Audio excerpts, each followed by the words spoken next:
ቃል እባክሽ ተናደሻል እኮ ቃል ማክቤል ዝም ብላ ትከተለኝ። ቅድም በጓደኞቼ ፊት የሰጠኸኝ መልስ ነው። ዛሬ ቀን ሙሉ ላናገር አልፈልግም። ቃል እባክሽ እንደዛ አይደለም ተረጂኝ። ቃልዬ እኔ እንደዛ ለማለት ፈልጌ አይደለም። እባክሽ ስሚኝ። ማብራሪያ አልፈልግም። ጨርሻለሁ። እሺ ጫማ ውስጥ ተፈቷል። ማክቤል ምን እያደረክ ነው? ለምን ትንበረከካለህ? ሰው የለም እኮ ነው። ተነሳ። ቃልዬ ምንም ብትቆጭኝም ብታኮርፊኝም የጫማ መሰሪያሽ አደናቅፎ እንድጎዳሽ አልፈልግም። እኔ ሁልጊዜም ላንቺ ዝቅ ማለት እፈልጋለሁ።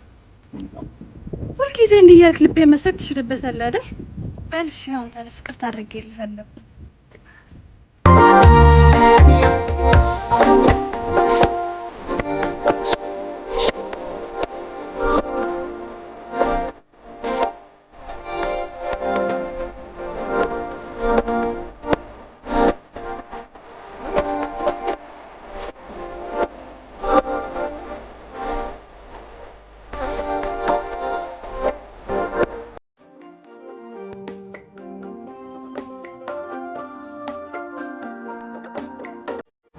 ማክቤል እባክህን አትሂድ።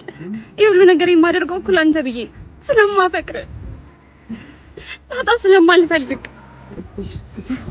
ላጣ ስለማልፈልግ። እውነት ይሄ የምታለቅሽው እንባ ላንቺ ለፍቅር ሊሆን ይችላል፣ ለኔ ግን ያዘው ማለት የምን ያዘው እንባ?